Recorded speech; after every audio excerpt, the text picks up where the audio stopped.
নমস্কার, আমি অনুপম Banerjee. Video influencing challenge গ্রুপে আজ এটা আমার 6 নম্বর ভিডিও। আমার আজকের বিষয় your dream destination, where you want to travel and why. এই বিষয়টি খুবই আনন্দের এবং এই বিষয়ে ভিডিও করতে আমি সত্যি খুব আনন্দ বোধ করছি এবং আমার বিশ্বাস এই ভিডিওতে আমার যারা দর্শক বন্ধুরা দেখবেন তারাও খুব আনন্দ বোধ করবেন। তাহলে চলো আলোচনা শুরু করি। যদিও ড্রিম ডেস্টিনেশনের তালিকাটা আমার অনেক লম্বা, তাই সেখান থেকে কাটছাঁট করে আমি কয়েকটি মাত্র ডেস্টিনেশনকে একটু আপনাদের সামনে তুলে ধরছি। এই ডেস্টিনেশনের তালিকায় আমার প্রথম যে জায়গাটা রয়েছে সেটি হচ্ছে কৈলাস পর্বত এবং তৎসংলগ্ন মানস সরোবর। এখন কৈলাস পর্বত আমাদের কাছে সবার কাছে অত্যন্ত প্রিয় জায়গা, কারণ বাঙালিদের সবথেকে বড় উৎসব দুর্গাপুজো। সেই দুর্গাপুজোয় মা দুর্গাই আসেন কৈলাস পর্বত থেকে এবং 4 দিন পরে আবার সেই কৈলাস পর্বতেই ফিরে যান। এবং ফিরে যান কার কাছে? ফিরে যান দেবাদিদেব মহাদেব শিবের কাছে, কারণ এই কৈলাস পর্বতেই দেবাদিদেব মহাদেব শিবের বাস। অন্তত আমরা হিন্দু ধর্মাবলম্বী মানুষেরা তেমনটাই বিশ্বাস করি। তাই এই কৈলাস পর্বত দর্শন করা এক পরম সৌভাগ্য। তাই সেই পরম সৌভাগ্যের ভাগিদার হতে আমি কৈলাস পর্বতকে দর্শন করতে চাই। আর মানস সরোবর, যেটা পুরাণে শোনা যায় যে শ্রীরামচন্দ্র যখন অকালবোধন করে দুর্গাপুজো করেছিলেন, তার জন্য যে 108টি পদ্মফুলের প্রয়োজন হয়েছিল, সেই 108টি পদ্মফুলের 107টি তিনি জোগাড় করেছিলেন এই মানস সরোবর থেকে। তাই সেই মানস সরোবরটিও একটি অত্যন্ত আকর্ষণীয় জায়গা। আমার তালিকায় 2 নম্বরে রয়েছে গুজরাটে অবস্থিত দ্বারকা। এই দ্বারকা শহরটি কিন্তু আমি ঠিক সেইভাবে দর্শন করতে চাই না।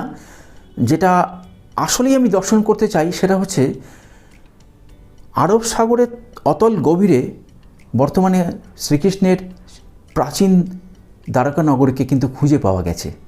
এবং সম্প্রতি আমাদের দেশের প্রধানমন্ত্রী শ্রী নরেন্দ্র মোদী আরব সাগরের অতলে গিয়ে সেই দ্বারকা নগরীতে গিয়ে তিনি পুজো করেছেন এবং সেই ভিডিও ভাইরাল। এবং শোনা যাচ্ছে আগামীতে সাবমেরিনে করে দর্শনার্থীদের আরব সাগরের অতলে নিয়ে গিয়ে সেই দ্বারকা নগরীকে দর্শন করানো হবে। আমি অধীর আগ্রহে অপেক্ষা করছি, যদি আমার তেমন সৌভাগ্য হয় যে আমি আরব সাগরের অতলে গিয়ে শ্রীকৃষ্ণের সেই দ্বারকা নগরীকে দর্শন করব। আমার ড্রিম ডেস্টিনেশনের 3 নম্বর তালিকায় রয়েছে তুষার তীর্থ অমরনাথ। হাজার হাজার ভারতীয় সেখানে যান পুণ্য সঞ্চয় করতে। তুষার তীর্থ অমরনাথ এমন একটি জায়গা যেখানে একটি গুহার মধ্যে প্রাকৃতিক পদ্ধতিতে বরফের শিবলিঙ্গ তৈরি হয় এবং সেই শিবলিঙ্গ দর্শন করে পুণ্যার্থীরা পুণ্য অর্জন করেন। এবং আমিও পুণ্য অর্জনের জন্য সেই তুষার তীর্থ অমরনাথ দর্শন করতে চাই।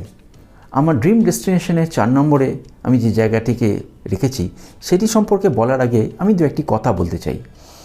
আমাদের দেশের রাঁচিতে আমি হুড্রু, জোনা এই সমস্ত জলপ্রপাত দেখেছি, কিন্তু তেমন মন ভরেনি।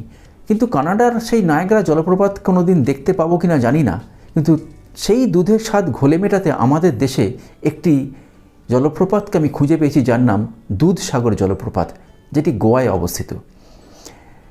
সেটিকে ইউটিউবে ভিডিওতে দেখে আমি এটুকু বুঝেছি যে তার সামনে গিয়ে দাঁড়ালে সে এক অপরূপ সৌন্দর্য। এ অপরূপ সৌন্দর্য এ ভোলার নয়, এ এক পরম আনন্দদায়ক অভিজ্ঞতা হবে। এরপর আমি যে জায়গাটি যেতে চাই সেটি হচ্ছে আমাদের মধ্যপ্রদেশের অবস্থিত খাজুরাহো মন্দির। খাজুরাহো মন্দির এমন একটি মন্দির যেখানে প্রাচীন ভারতের শিল্পকলা, স্থাপত্য, ভাস্কর্য এক অবিস্মরণীয় জায়গায় চলে গেছে, যা দেখে বিশ্বাস করা যায় না যে কোনো মানুষের দ্বারা সৃষ্ট। ছবি দেখেছি, কিন্তু ছবি দেখে তো সব মন ভরে না, তাই একদম কাছ থেকে যে জিনিসগুলোকে আমি দেখে আমি মুগ্ধ হতে চাই। এরপরে আমি যে জায়গাটি যেতে চাই সেটি বলার আগে আমি আরও 2-1টি কথা বলতে চাই। 70 দশকে কিন্তু আমরা খুব লোডশেডিংয়ের উপদ্রব ছিল এবং সেই সময় সারা রাত্রি কারেন্ট থাকতো না।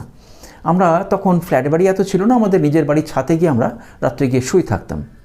এবং তখন আমি দেখেছি যে রাতের বেলায় ঘুম ভেঙে অন্ধকার আকাশে আকাশগঙ্গা, এক অপূর্ব অভিজ্ঞতা। অনেক ছোট ছিলাম, ভালো করে বুঝতাম না, কিন্তু আজকের এই আলোর ঝলকানিতে আর পলিউশনে আকাশ থেকে আকাশগঙ্গা হারিয়ে গেছে। শুনেছি লাদাখ থেকে নাকি আকাশগঙ্গাকে দুর্দান্তভাবে উপভোগ করা যায়। তাই আমার পরের ডেস্টিনেশন হচ্ছে লাদাখ, যেখানে গিয়ে আমি আকাশগঙ্গাকে প্রাণ ভরে উপভোগ করতে চাই। লাদাখে গিয়ে কিন্তু আমি আরও দুটো জিনিসকে দেখতে চাই, সেটা হচ্ছে শীতল মরুভূমি আর তার সঙ্গে দুটো কুঁজওয়ালা উট, যেটা আমি কখনো দেখিনি। এরপরের আমার ড্রিম ডেস্টিনেশন হচ্ছে মরুভূমি দর্শন। সাহারা মরুভূমি কোনোদিন আমি দেখতে পাবো কিনা জানি না, তবে আমাদের দেশে থর মরুভূমি এবং জয়সলমেরের মরুভূমিকে আমি দর্শন করতে চাই এবং উটের পিঠে চেপে পরিপূর্ণভাবে তা উপভোগ করতে চাই। এবং জয়সলমেরে গিয়ে সেই সোনার কেল্লাটিও কিন্তু আমি দেখতে ছাড়ব না।